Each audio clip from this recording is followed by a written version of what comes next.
So if you're watching this video, that means you're either my mother or you've lost a ton of money in the stock market. And for your sake, I really hope you're my mother. Moving on, let me explain why your trades aren't profitable and why you may be losing a lot of money. Reason number one, trading bias. Now, a major killer in people's gains is bias in the stock market. Whether you're trading options or actual stocks, some people develop a heavy bias. You have the bears and you have the bulls.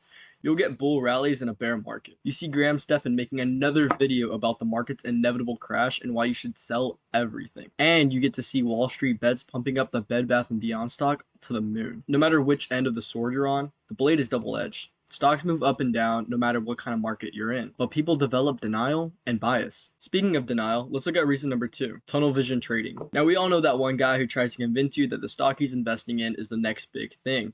Tunnel vision trading usually comes in the form of why you think a stock is going to do so well. I've seen this happen way too many times. Someone invests all their money in a stock and tells everyone what stock they're holding in hopes they will too invest. These people search the internet looking for only good news about their stock. They remind me of Smeagol from Lord of the Rings, very crazy with their mindset only on one thing. They are so fixed on only good news, it completely clouds their judgment when any negative news hits the stock. Now, when the stock inevitably crashes or doesn't produce a massive enough movement, those same people are caught holding the bag, completely annihilating their life savings. This is a mix of not only greed, but denial when the stock trends downwards. They are risking way too much money they're not comfortable losing, but they don't set a stop loss, they're just millionaires or bust. This brings us to reason number three, risk management, aka YOLO. Some people have no sense of healthy risk. Now, I've done a whole video over risk management and I definitely recommend you guys watch it. So I'll keep this short. Don't YOLO your money. There's a 99% chance you will lose it, and that 1% chance comes from pure luck alone. So unless you're a Wallstreetbets degenerate, I'd recommend avoiding YOLOing your money.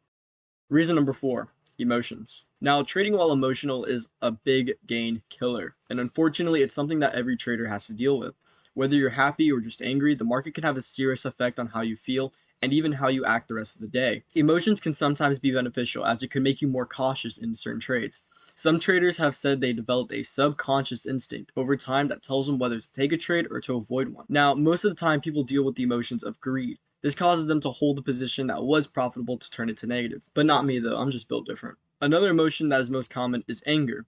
When people lose their money, they become angry and reckless. Most of the time, this sparks a YOLO mentality. They only need one good trade to break even or come back. Now, I wish people could take emotions out of trading, but it's simply impossible. There have been many attempts at building trading AI robots, with some being semi-successful, but the stock market requires you to be so much more adaptive. There are so many factors that go into the pricing of a stock or an option, things like sector rotation, news, earnings, and much more. Simply put, trading robots cannot apply all those factors accurately enough. Although they may be successful and accurate in finding key levels and resistance lines, not all stocks have to follow those levels or resistance if there's enough volume. And finally, reason number five, luck. There's no doubt luck is a factor whether you win or lose in a trade. Stocks can test levels and everything go in your favor until suddenly a pandemic hits or the president dies. There's so many factors that can go against your trade, and if you're lucky enough, hopefully, secure a profitable position. Now, I hope you guys enjoyed the video. Please like and subscribe, as it does benefit me greatly. If you guys are interested in learning more about stocks or option trading, I do have a course. I always tell people there's no obligation to join. The YouTube videos are free, so I definitely recommend you guys to ask any questions you have in the comment section below. With that being said, I hope you guys have a good one, and I'll see you next time.